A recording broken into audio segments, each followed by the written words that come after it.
This is your Weather Extreme video for Saturday, April the 18th. I'm meteorologist Brian Peters. Thanks for tuning in, and we've got an interesting weather pattern ahead. There's a look at the surface pattern, and we have high pressure over West Virginia that is making its influence felt across the area, but that isn't keeping us out of the clouds as we have a very strong closed upper low over the Four Corners area, or just to the east of the Four Corners area. And that is expected to come out tomorrow on Sunday and could produce some severe weather potential. Across central Alabama this morning, temperatures, which have not changed much over the last 48 hours, are in the lower 60s. I do expect us to get into the lower 70s for highs today as we stay dry temporarily. But as you can see from radar, a new batch of showers and thunderstorms are on the Louisiana coast, and that will be affecting us probably later this afternoon and into the evening hours. Flash flood watches are in effect along the entire Gulf Coast from just to the north of Corpus all the way across to Pensacola. QPF-wise, we're expecting another 1 to 2 inches of rain across central Alabama, but it looks like we should dry out by midweek. Storm Prediction Center is outlooking a slight risk of severe weather, primarily across along the Gulf Coast and across the eastern slopes of the Rockies from Texas up across Oklahoma and Kansas into Nebraska. That is day one today. For day two, we have an enhanced risk area that is just to our west. Unfortunately, it's not a clear-cut severe weather situation, but looks like it's going to be somewhat messy as we stay somewhat saturated. And with ongoing precipitation, it may disrupt things. The severe weather risk slides east of us on Monday for day three.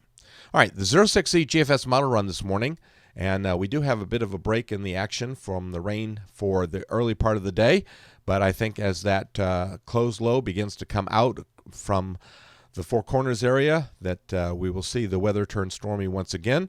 That closed low becomes an open trough, an open wave on Sunday, and we have a good divergence aloft, and we have some pretty good Cape values, especially just to our west. So it looks like we should see showers and thunderstorms, and some of those storms could be strong to severe on Sunday. Looking at Cape values, the Cape values for today are basically, as Storm Prediction Center outlined, primarily from Texas up into Kansas and southern Nebraska. But for tomorrow, it looks like the Cape values go over 2,000 joules per kilogram just to our west. The big thing here is that ongoing precipitation and the saturated environment may contribute to keeping storms from becoming severe, and we can't rule out the possibility of isolated tornadoes. The severe weather threat should come to an end on Monday as we see the trough finally moves on by for central Alabama, and that should hopefully bring drying with some showers and thunderstorms possible on Monday morning, but we should be drying out by the afternoon and maybe even see a little bit of sun. That would certainly be a change. The overall upper air pattern stays with a bit of a trough over the eastern part of the country, so Tuesday should be dry as we see the surface pattern there, but look for dry and a little bit, pretty nice actually, with highs in the lower 70s for the most part. The trough stays with us on Wednesday, and again that should keep us probably dry, but some moisture beginning to show signs of returning off to the north with a front. And we see that front moves by as the a little wave moves through the bottom of that trough on Thursday.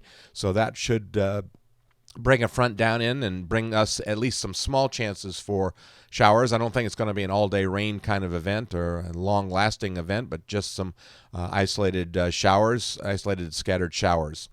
Ridging takes over on Friday, so we have another nice day on Friday as we should stay somewhat dry. With surface high pressure settling in over the area from the west.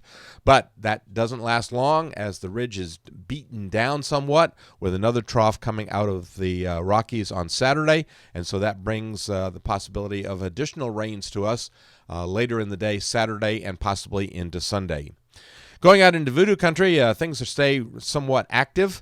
But it does look like the 1st of May we may see a fairly substantial pattern change with a nice, fairly strong ridge over the eastern half of the country. That would spell a period of at least some warmer weather But with that southwesterly flow, you saw what we've seen this last week with southwesterly flow. So that could keep us somewhat still wet as we enter May. That'll do it for the Weather Xtreme video for this Saturday morning. I expect to have the next one posted Sunday morning. In the meantime, stay tuned to the blog for latest updates. I hope you have a great day. Godspeed.